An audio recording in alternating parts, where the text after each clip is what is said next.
একটি ছোট্ট সবুজ গ্রামে থাকত রাহাত নামে এক গরিব ছেলে। তার নিজের বলার মতো তেমন কিছু ছিল না, শুধু ছিল ছোট্ট একটা খামার আর অনেকগুলো হাঁস মুরগি। প্রতিদিন ভোরে সূর্যের আলো ফুটতেই রাহাত হাসিমুখে খামারে যেত। সে মুরগিদের খাবার দিত, পানি দিত আর যত্ন করে ডিম সংগ্রহ করত। সেই ডিম বাজারে বিক্রি করেই সে তার অসুস্থ মাকে নিয়ে ছোট্ট সংসার চালাত। রাহাতের জীবন ছিল কষ্টের, কিন্তু তার মুখে সবসময় হাসি লেগে থাকত। কিন্তু এক গভীর রাতে চুপি চুপি একটি ধূর্ত শিয়াল খামারে ঢুকে পড়ে।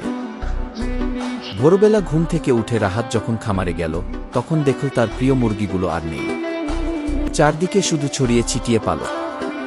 মুহূর্তেই তার চোখ ভরে উঠল অশ্রুতে। মনে হলো তার সব স্বপ্ন যেন এক রাতেই শেষ হয়ে গেল। কিন্তু রাহাত ভেঙে পড়ল না। সে চোখের জল মুছে বলল, আমি আবার শুরু করব কি? সে গ্রামের লোকদের সাহায্য চাইল।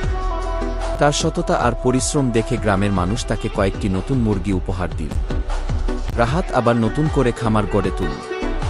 এবার সে খামারের চারপাশে শক্ত বেড়া দিল, যেন আর কোনো শিয়াল ঢুকতে না পারে। ধীরে ধীরে তার খামার আগের চেয়েও বড় হয়ে উঠল।